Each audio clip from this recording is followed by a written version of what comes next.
అనారోగ్యంతో బాధపడుతున్న 2.5 ఏళ్ల బాబు సంపూర్ణ ఆరోగ్యానికి రాజమహేంద్రవరం సిటీ ఎమ్మెల్యే ఆదిరెడ్డి శ్రీనివాస్ భరోసా కల్పించారు. స్థానిక 46వ డివిజన్కు చెందిన దాసంపల్లి శ్రీను, రమ్య దంపతులకు కుశల్ అనే 2.5 ఏళ్ల బాబు ఉన్నాడు. ఆ బాబుకు 6 నెలల వయసు వచ్చేసరికి మెదడు నుంచి నరాలకు సంబంధం లేకపోవడం వల్ల నరాలు బిగుసుకుపోయాయి.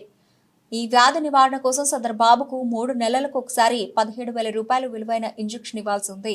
ఇలా 10 ఇంజెక్షన్లు ఇవ్వాల్సి ఉంది. అయితే ఆ బాబుకు సహకారం అందించేందుకు జైన్ సేవా సమితి వారు ముందుకు వచ్చి మొదటి డోస్ ఇంజెక్షన్ను జైన్ సేవా సమితి నిర్వాహకులు విక్రమ్ జైన్, ఎమ్మెల్యే ఆదిరెడ్డి శ్రీనివాస్ చేతుల మీదుగా కుశల్ తల్లిదండ్రులకు ఇప్పించారు. ఈ సందర్భంగా ఎమ్మెల్యే ఆదిరెడ్డి శ్రీనివాస్ మాట్లాడుతూ బాబు సంపూర్ణంగా ఆరోగ్యంగా ఉండేందుకు తమ వంతు సహకారం అందిస్తామన్నారు. బ్రెయిన్లో ఎక్సెస్ వాటర్ వెళ్ళిపోవడం వల్ల ఇది అబ్బాయికి స్టంట్ చేసి యూరిన్ ద్వారా పంపించే ప్రక్రియ అన్నమాట. ఈ నీళ్ళు వెళ్ళకపోతే ఈ పొరలను దెబ్బతింటాయి అన్నమాట.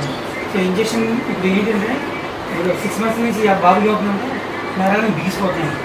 ఈ ఇంజక్షన్ ఇవ్వడం వల్ల ఈ నర్వ్స్ ఒక సిగ్నల్ మజిల్స్ ఉంటుందండి. అందులో వల్ల ఈ మజిల్స్ రిలాక్స్ అవుతాయి అన్నమాట. ఈ ఒక ఇంజక్షన్ వల్ల 5-6 months వరకు రిలాక్సేషన్ ఉంటుంది. ఇలాగా 10 ఇంజెక్షన్స్ ఇవ్వడం వల్ల ఈ బాబు మొత్తం కోలుకోలేదు. 10 ఇంజెక్షన్ 1,60,000 పర్లేదు, దాతలు వస్తారు, నువ్వు ధైర్యంగా ఉండు. ఏదో ఎమ్మెల్యే గారు ఆధ్వర్యంలో మొత్తం అంతా జరుగుతుంది. ఏం కాదు, వాళ్ళు సీఎం రిలీఫ్ ఫండ్ వస్తే అది చేద్దాం, లేదంటే నేను ఒకటి ఇస్తాను, దాని తర్వాత ఎవరైతే వాళ్ళని మేము పట్టుకొస్తాం.